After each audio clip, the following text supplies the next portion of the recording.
Hello, ಎಲ್ಲರಿಗೂ stock market in Kannada YouTube ಚಾನಲ್ಗೆ ಸ್ವಾಗತ. ನೀವು ನಮ್ಮ ಫಸ್ಟ್ ಎಪಿಸೋಡಲ್ಲಿ ನೋಡಿದ್ರಿ.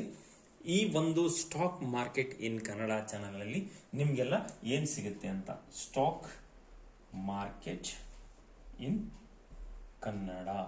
ಸೊ ಈ ಸ್ಟಾಕ್ ಮಾರ್ಕೆಟ್ ಇನ್ ಕನ್ನಡ ಚಾನಲ್ನಲ್ಲಿ ನಿಮಗೆ ಸ್ಟಾಕ್ ಮಾರ್ಕೆಟ್ ಇನ್ ಕನ್ನಡ ಚಾನಲಲ್ಲಿ ನಿಮಗೆ ಏನೇನು ಸಿಗುತ್ತೆ ಅಂತ ನಾನು ಆಲ್ರೆಡಿ ಹೇಳಿದ್ದೆ. ಒಂದು ಮನಿ ಮ್ಯಾನೇಜ್ಮೆಂಟ್, ಇನ್ನೊಂದು ಸ್ಟಾಕ್ ಮಾರ್ಕೆಟ್ ಬಗ್ಗೆ, ಇನ್ನೊಂದು ಮ್ಯೂಚುವಲ್ ಫಂಡ್ಸ್ ಬಗ್ಗೆ, ಆ್ಯಂಡ್ ಇನ್ನೊಂದು ಮನಿ ಮ್ಯಾನೇಜ್ಮೆಂಟ್ ಬಗ್ಗೆ, ಫೈನಾನ್ಷಿಯಲ್ ಮ್ಯಾನೇಜ್ಮೆಂಟ್ ಬಗ್ಗೆ. So this all depends upon money. So ಇದು A to Z ಏನೇನಿದೆ ಫೈನಾನ್ಷಿಯಲ್ ಮಾರ್ಕೆಟ್ ಬಗ್ಗೆ ನಾನು ಅದನ್ನ ABCDಯಲ್ಲಿ ಹೇಳ್ಕೊಡ್ತೀನಿ ಅಂತ ಹೇಳಿದ್ದೆ. ಸೊ ಈಗ ನೆಕ್ಸ್ಟ್ ನಾವು ಪ್ರೊಸೀಡ್ ಮಾಡೋದಾದ್ರೆ ಮುಂದೆ ಹೀಗೆ ಸ್ಟಾಕ್ ಮಾರ್ಕೆಟ್ ಅಂದ್ರೆ ಏನು. ಸೊ ಸ್ಟಾಕ್ ಮಾರ್ಕೆಟ್ ಷೇರು ಮಾರುಕಟ್ಟೆ ಅಥವಾ ಸ್ಟಾಕ್ ಮಾರ್ಕೆಟ್ ಅಂದ್ರೆ ಏನು ಅನ್ನೋದನ್ನ ತಿಳ್ಕೊಳ್ಳೋಣ. ಸ್ಟಾಕ್ ಮಾರ್ಕೆಟ್ ಅಂದ್ರೆ ಇದು ಒಂದು ಮಾರುಕಟ್ಟೆ.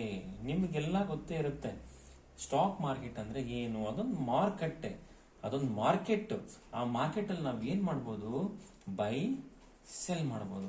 ನೀವು ಖರೀದಿಸಬಹುದು, ಇನ್ನೊಂದು ಅದನ್ನ ಖರೀದಿಸಿದ್ನ ನೀವು ಮಾರಬಹುದು. ಸೊ ಕೊಳ್ಳುವುದು ಮತ್ತು ಮಾರುವುದು ಏನನ್ನ, ಸ್ಟಾಕ್ಸ್ ಅಂದ್ರೆ ಏನು. ಸ್ಟಾಕ್ಸ್ ಅಂದ್ರೆ ಈಗ SBI ಬ್ಯಾಂಕ್ ಇದೆ, ಸೊ ಅದ್ರದ್ದು ಸ್ಟಾಕ್ಸ್ ಇರುತ್ತೆ. ಸೊ ಅದೇ ತರ HDFC ಬ್ಯಾಂಕ್ ಇದೆ, ಸೊ ಅದೇ ತರ ಅದರದ್ದು ಸ್ಟಾಕ್ಸ್ ಇರುತ್ತೆ. ಹೀಗೆ SBI, HDFC, Reliance, yes bank, Bandhan bank, ಈ ತರ ಬ್ಯಾಂಕ್ ಸೆಕ್ಟರ್ಸ್ ಇದೆ. ಆ ತರ ನಿಫ್ಟಿ ಕಂಪನೀಸ್ ಇದೆ, ಆಟೋ ಸೆಕ್ಟರ್ ಇದೆ. ಸೊ ಈ ರೀತಿ ತುಂಬಾ ವಿಧಾನಗಳಿದೆ. ಸೊ ಈಗ ನಾನು ನಿಮ್ಗೆ ಹೇಳ್ಬೇಕಂತಂದ್ರೆ ಒಂದು ಆಟೋ ಸೆಕ್ಟರ್ ಸ್ಟಾಕ್ಸ್ ಆಗಿರ್ಬೋದು. ಇದರಲ್ಲಿ ನಿಮಗೆ ಮಾರುತಿ, ಹೋಂಡಾ ಎಲ್ಲ ಬರುತ್ತೆ. ಇದ್ರ ಜೊತೆಗೆ ಇದ್ರ ಸ್ಪೇರ್ ಪಾರ್ಟ್ಸ್, MRF ಟೈರು ಇದೆಲ್ಲ ಬರುತ್ತೆ. ಇನ್ನು ನಿಫ್ಟಿ, ಈ ನಿಫ್ಟಿಯಲ್ಲಿ ಟಾಪ್ 50 ಸ್ಟಾಕ್ಸ್ ಇದೆ. ಈ ಟಾಪ್ 50 ಸ್ಟಾಕ್ಸ್ ಅಂದ್ರೆ ರಿಲಯನ್ಸ್ ಆಗಿರ್ಬೋದು, ಸುಮಾರು ಟಾಪ್ 50 ಸ್ಟಾಕ್ಸ್ ಬರುತ್ತೆ. ಅದಾದ್ಮೇಲೆ ನಿಮ್ಗೆ ಇದ್ರಲ್ಲೇ ಟಾಪ್ 50ಯಲ್ಲಿ ನಿಮಗೆ ಸ್ಟೀಲ್ ಕಂಪ್ನೀಸು ಸುಮಾರು ಎಲ್ಲ ಕವರ್ ಆಗುತ್ತೆ. ಸೊ ನಿಮ್ಗೆ ಮುಂದೆ ಹೋಗ್ತಾ ಅನ್ನೋದನ್ನ ಎಕ್ಸ್ಪ್ಲೇನ್ ಮಾಡ್ತೀನಿ. ಅಂಡ್ ಬ್ಯಾಂಕ್ ನಿಫ್ಟಿ ಅಂತ ಹೇಳಿ. ಸೊ ಈ ಬ್ಯಾಂಕ್ ನಿಫ್ಟಿ ಅಂತಂದ್ರೆ it consists of all the banks. ಈ HDFC ಬ್ಯಾಂಕ್ ಆಗಿರ್ಬೋದು, SBI ಬ್ಯಾಂಕ್ ಆಗಿರ್ಬೋದು, ಎಸ್ ಬ್ಯಾಂಕ್ ಆಗಿರ್ಬೋದು, ಬಂಧನ್ ಬ್ಯಾಂಕ್ ಆಗಿರ್ಬೋದು, ಆಕ್ಸಿಸ್ ಬ್ಯಾಂಕ್ ಆಗಿರ್ಬೋದು, ಇದನ್ನೆಲ್ಲ ಒಳಗೊಂಡಿರುವಂತಹ ಒಂದು ಟರ್ಮ್ ನಾವು ಏನಂತ ಕರಿತೀವಿ ಅಂತಂದ್ರೆ ಬ್ಯಾಂಕ್ ನಿಫ್ಟಿ ಸ್ಟಾಕ್ಸ್ ಅಂತ ಕರಿತೀವಿ. ಸೊ ನಿಮ್ಗೆ ಇವಾಗ ಮೇನ್ ಆಗಿ ಏನ್ ಗೊತ್ತಾಯ್ತಪ್ಪ ಅಂತಂದ್ರೆ ಸ್ಟಾಕ್ ಮಾರ್ಕೆಟ್ ಅಂತಂದ್ರೆ ಏನ್ ಮಾಡೋದು, ಬೈ ಅಥವಾ ಸೆಲ್ ಮಾಡೋದು. ಏನ್ನ, ಸ್ಟಾಕ್ಸ್ ಅಂದ್ರೆ ಯಾವ್ದು ಎಕ್ಸಾಂಪಲ್ ಕೊಟ್ಟೆ ನಾನು. ನಿಫ್ಟಿ ಸ್ಟಾಕ್ಸ್ ಇದೆ, ಅದೇ ತರ ಬ್ಯಾಂಕ್ ನಿಫ್ಟಿ ಸ್ಟಾಕ್ಸ್ ಇದೆ. ಸೊ ಅದೇ ರೀತಿ ಆಟೋ ಸೆಕ್ಟರ್ ಸ್ಟಾಕ್ಸ್ ಇದೆ. ಸೊ ಇವೆಲ್ಲ ಸ್ಟಾಕ್ಸ್ ಹೇಗೆ ನೋಡಬೇಕು, ಯಾವ್ಯಾವ ಸ್ಟಾಕ್ಸಿಗೆ ಬರುತ್ತೆ, ಸೊ ಯಾವ ಸ್ಟಾಕ್ಸ್ ಅಲ್ಲಿ ನಾವು ಟ್ರೇಡ್ ಮಾಡ್ಬೋದು, ಇದನ್ನೆಲ್ಲ ಮುಂದೆ ತಿಳ್ಕೊಳ್ಳೋಣ. ಫಾರ್ ಎಕ್ಸಾಂಪಲ್, ನೀವು ಇವಾಗ ನಿಮ್ಮ ಊರಲ್ಲಿ ತರಕಾರಿ ಮಾರ್ಕೆಟ್ ಹೋಗಿರ್ತೀರಾ, ವೆಜಿಟೇಬಲ್ ಮಾರ್ಕೆಟ್. ಇಲ್ಲ ವೆಜಿಟೇಬಲ್ ಮಾರ್ಕೆಟ್ ಹೋದ್ರೆ ಏನ್ ಮಾಡ್ತೀರಾ, ಆ ಮಾರ್ಕೆಟ್ ಅಲ್ಲಿ ನೀವು ತರಕಾರಿ ತಗೊಂಡ್ಬರ್ತೀರಾ ಅಷ್ಟೇ. ಸೊ ಈಗ ಶೇರ್ ಮಾರ್ಕೆಟ್ ಹೋದ್ರೆ, ಸ್ಟಾಕ್ ಮಾರ್ಕೆಟ್ ಹೋದ್ರೆ ನೀವೇನ್ ಮಾಡ್ತೀರಾ, ಈ ಮಾರ್ಕೆಟ್ ಅಲ್ಲಿ ನೀವು ಸ್ಟಾಕ್ ತಗೊಂತೀರಾ. ಸೊ ಈ ತರಕಾರಿ ಮಾರ್ಕೆಟ್ ಅಲ್ಲಿ ಹೋಗಿ ತರಕಾರಿ ತಗೊಂಡ್ಬರ್ತೀರಾ, ಅದನ್ನ ಮನೆಗೆ ಉಪಯೋಗಿಸ್ಕೊಂತೀರಾ, ಅದನ್ನ ಮಾರೋದಿಲ್ಲ ನೀವು. ಇಲ್ಲೇನ್ ಮಾಡ್ತೀರಾ, ಸ್ಟಾಕ್ ಮಾರ್ಕೆಟ್ ಅಲ್ಲಿ ಹೋಗಿ ಆ ಸ್ಟಾಕ್ ನ ಖರೀದಿ ಮಾಡ್ತೀರಾ. ಖರೀದಿ ಮಾಡಾದ್ಮೇಲೆ ನಿಮ್ಗೆ ಯಾವಾಗ ಒಂದು ಒಳ್ಳೆ ಪ್ರಾಫಿಟ್ ಪ್ರೈಸಿಗೆ ಬರುತ್ತೋ ಅದನ್ನ ಅವಾಗ ಮಾರ್ಬಿಡ್ತೀರಾ. ಅದೇ ತರ ಸಿಂಪಲ್ ಆಗಿ ಅರ್ಥ ಮಾಡ್ಕೋಬೇಕಂದ್ರೆ, ಈಗ ಒಂದು ತರಕಾರಿ ಮಾರ್ಕೆಟ್ ಅಲ್ಲಿ ಒಬ್ಬ ದಲ್ಲಾಳಿ ಇರ್ತಾನೆ. ಈ ದಲ್ಲಾಳಿ ಬೆಳಗ್ಗೆ ಬಂದು ಒಂದು ರೇಟ್ ಫಿಕ್ಸ್ ಮಾಡ್ತಾನೆ. ಆ ರೇಟ್ ಫಿಕ್ಸ್ ಮಾಡಿದಾಗ ಇಲ್ಲಿ ಎಷ್ಟೊಂದು ಜನ ವೆಂಡರ್ಸ್ ಇರ್ತಾರೆ ಅಥವಾ ಖರೀದಿ ಮಾಡೋರು ಇರ್ತಾರೆ. ಸೊ ಇಲ್ಲಿ ನಾನು ವೆಜಿಟೇಬಲ್ ಮಾರ್ಕೆಟ್ಗೆ ಹೋಗಿ ನಾನು ತರಕಾರಿ ತಗೊಂಡು ನಾನು ನಮ್ಮ ಮನೆಗೆ ಯೂಸ್ ಮಾಡ್ಕೊತೀನಿ ಅಷ್ಟೇ. ಬಟ್ ಈ ಬಿಸ್ನೆಸ್ ಮಾಡೋರು ಯಾರಿದಾರಲ್ಲ, ಈ ಬಿಸ್ನೆಸ್ ಮಾಡುವಂತಹ ವೆಂಡರ್ಸ್ ಯಾರಿದಾರಲ್ಲ, ಸೊ ಇವ್ರು ಏನ್ ಮಾಡ್ತಿರ್ತಾರೆ, ಈ ದಲ್ಲಾಳಿ ಒಂದು ರೇಟ್ ಫಿಕ್ಸ್ ಮಾಡಿದಾಗ ಆ ರೇಟ್ನ ಇವರು ಬೈ ಮಾಡಿ ತಗೊಂತಾರೆ. ಎಲ್ಲಿ ತಗೊಂತಾರೆ, ಅದು ವೆಜಿಟೇಬಲ್ ಮಾರ್ಕೆಟ್ ಅಲ್ಲಿ ತಗೊಳಲ್ಲ. ಇದನ್ನ ಎಲ್ಲಿ ತಗೊಂತಾರೆ ಅಂದ್ರೆ ಒಂದು ಹೋಲ್ಸೇಲ್ ಮಂಡಿ ಇರುತ್ತೆ. ಈ ಹೋಲ್ಸೇಲ್ ಮಂಡಿಯಲ್ಲಿ ತಗೊಂಡು ಸೊ ಅದನ್ನು ಡಿಸ್ಟ್ರಿಬ್ಯೂಟ್ ಮಾಡ್ತಾರೆ ಬೇರೆ ಕಡೆಗೆ, ಎಲ್ಲ ಕಡೆಗೂ ಡಿಸ್ಟ್ರಿಬ್ಯೂಟ್ ಮಾಡ್ತಾರೆ. ಫಾರ್ ಎಕ್ಸಾಂಪಲ್ ಈಗ ಸಿಟಿ 1 ಯಾವುದೋ ಒಂದು ಸಿಟಿ, ಅದಾದಮೇಲೆ ಈಗ ಒಂದು ಸಿಟಿ 2, ಈಗ ಇದು ಬ್ಯಾಂಗ್ಳೂರ್ ಆಗಿರ್ಬೋದು, ಇದು ಮೈಸೂರು ಆಗಿರ್ಬೋದು, ಇದು ಹುಬ್ಳಿ ಆಗಿರ್ಬೋದು. ಈ ಥರ ಈ ಹೋಲ್ಸೇಲ್ ಮಾರ್ಕೆಟ್ ಮಂಡಿಯಿಂದ ಹುಬ್ಳಿಗೆ ಹೋಗುತ್ತೆ, ಮೈಸೂರಿಗೆ ಹೋಗುತ್ತೆ, ಬೆಂಗಳೂರಿಗೆ ಹೋಗುತ್ತೆ. ಇಲ್ಲೇನು ಮಾಡ್ತಾನೆ ಇವನು, 100 ರೂಪಾಯಿಗೆ ತೊಗೊಂಡಿರ್ತಾನೆ ಅನ್ಕೊಳ್ಳಿ. ಸೊ ಇಲ್ಲಿಂದ ನಿಮಗೆ ಮತ್ತೆ ಎಲ್ಲ ಕಡೆಗೂ ಕೊಡುವಾಗ ಇಲ್ಲಿ 150 ರೂಪಾಯಿ ಕೊಡ್ತಾನೆ, ಇಲ್ಲಿ 180 ರೂಪಾಯಿ ಕೊಡ್ತಾನೆ, ಇಲ್ಲಿ 200 ರೂಪಾಯಿ ಕೊಡ್ತಾನೆ. ಆ ಸಿಟಿಗೆ ಯಾವ ಥರ ರೇಟ್ ಸಿಗುತ್ತೋ ಆ ಥರ ಕೊಡ್ತಾ ಹೋಗ್ತಾನೆ. ಸೊ ಇಲ್ಲಿ by and sale with profit margin ಮಾಡ್ತಾರೆ. ಇದು ತರಕಾರಿ ವ್ಯಾಪಾರದಲ್ಲಿ ಬಿಸ್ನೆಸ್ ಮಾಡೋರು, ಎಕ್ಸ್ಪೋರ್ಟ್ ಬಿಸ್ನೆಸ್ ಮಾಡೋರು. ಅದೇ ರೀತಿ ನೀವು ನಿಮ್ಮ ಮನೆಯಲ್ಲಿ ಕೂತ್ಕೊಂಡು ಸ್ಟಾಕ್ ಮಾರ್ಕೆಟ್ನ ಮಾಡಬೇಕು ಅಂತಂದರೆ, ಒಂದು ಖರೀದಿ ಮಾಡಬೇಕು ಇಲ್ಲ ಒಂದು ಮಾರಬೇಕು ಅಂತಂದರೆ ಅದಕ್ಕೆ ನಿಮಗೆ ಸ್ಟಾಕ್ ಮಾರ್ಕೆಟ್ ಬೇಕು.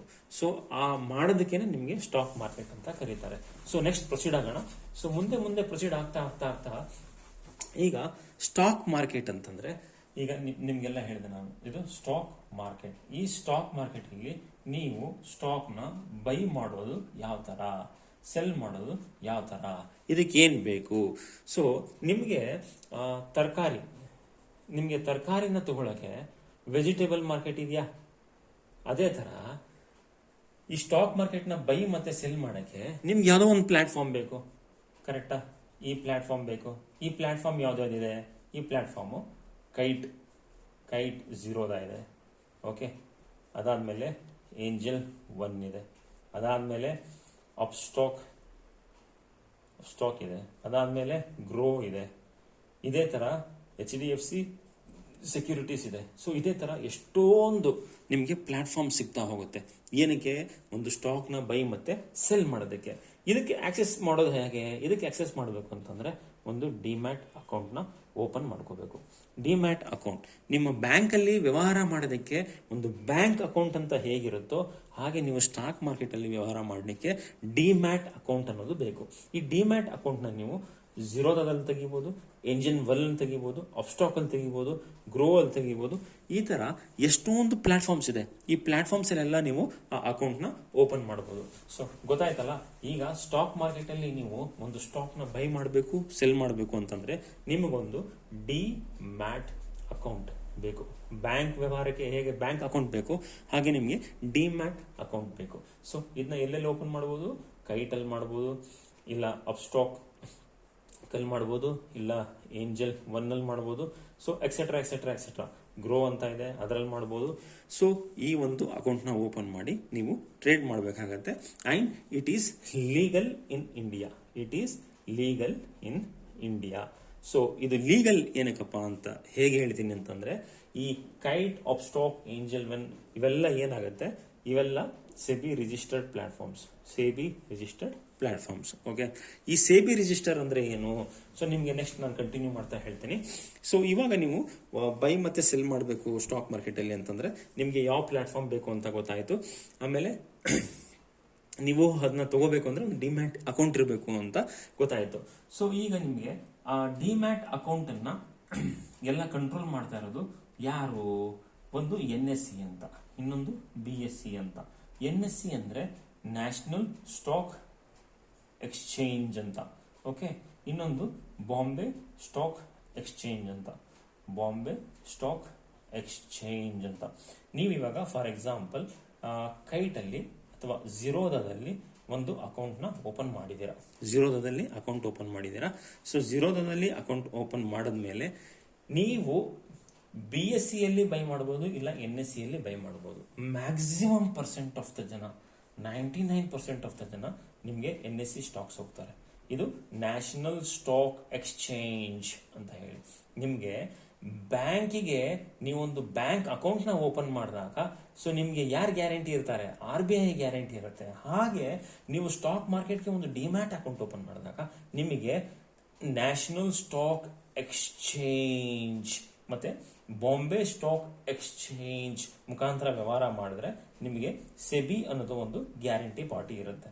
ಓಕೆ, ಇಲ್ಲಿ RBI ಹೇಗೋ ಹಾಗೆ ಇಲ್ಲಿ ಸೆಬಿ ಅನ್ನೋದು ಒಂದು ಆರ್ಗನೈಸೇಷನ್ ಈ ಸ್ಟಾಕ್ ಮಾರ್ಕೆಟ್ ವ್ಯವಹಾರಗಳನ್ನೆಲ್ಲ ಅದು ಕೂಲಂಕುಷವಾಗಿ ನೋಡ್ತಾ ಇರುತ್ತೆ. ಸೊ ಯಾರು ಏನೇ ತಪ್ಪು ಮಾಡಿದ್ರು, ಯಾವುದೇ ಇಲ್ಲೀಗಲ್ ಆಗಿದ್ರು ಇವರು ಅವ್ರದನ್ನ ಕಾಂಟ್ರಾಕ್ಟ್ನ ಕ್ಯಾನ್ಸಲೇಷನ್ ಮಾಡಿಸ್ತಾರೆ. ಸೊ ಸೆಬಿ ಅಂಡರ್ಲಿ ಇದೆ ಇದು. ಸೊ RBI ತರ ಇದು ಒಂದು ನಂಬಿಕಸ್ಥ company. So SEBI registered. So it's a legal in India to trade in stock market. So ಗೊತ್ತಾಯ್ತಲ್ಲ, ಇದು ಸ್ಟಾಕ್ ಮಾರ್ಕೆಟ್ ಬೇಸಿಸ್. ಇದೇ ಥರ ನಾನು ಮುಂದಿನ ವೀಡಿಯೋಗಳೊಂದಿಗೆ ಬರ್ತೀನಿ. ನಿಮಗೆ ಯಾವುದಾದ್ರೂ ಕಂಟೆಂಟ್ ಮೇಲೆ ಎಕ್ಸ್ಪ್ಲೇನ್ ಮಾಡಬೇಕು ಅನ್ನಂಗಿದ್ರೆ ಯಾವ ಕಂಟೆಂಟ್ ಮೇಲೆ ಎಕ್ಸ್ಪ್ಲೇನ್ ಮಾಡಬೇಕು ಅಂತ ನನಗೆ ಹೇಳಿ, ನಾನು ಅದ್ರ ಮೇಲೆ ಮಾಡ್ತೀನಿ. ಸೊ ನನ್ನ ಚಾನಲ್ನ ಸಬ್ಸ್ಕ್ರೈಬ್ ಮಾಡ್ಕೊಳ್ಳಿ. ಹಾಗೂ ನಿಮಗೆ ಯಾವ ಕಂಟೆಂಟ್ ಮೇಲೆ ಆಸಕ್ತಿ ಇದೆ, ಯಾವ ಟಾಪಿಕ್ ಮೇಲೆ ನಿಮಗೆ ಕ್ಲಾರಿಟಿ ಬೇಕು ಅಂತ ಹೇಳಿದ್ರೆ ನಾನು ಆ ಟಾಪಿಕ್ನ ತೊಗೊಂಬರ್ತೀನಿ ಅಂತ ಹೇಳ್ತಾ ಮುಂದಿನ ಟಾಪಿಕ್ ಒಂದಿಗೆ ಸಿಗೋಣ. ಅಲ್ಲಿ ತನಕ ಶುಭರಾತ್ರಿ. ಮುಂದಿನ ಟಾಪಿಕ್ ನೊಂದಿಗೆ ಸಿಗೋಣ. Thank you all.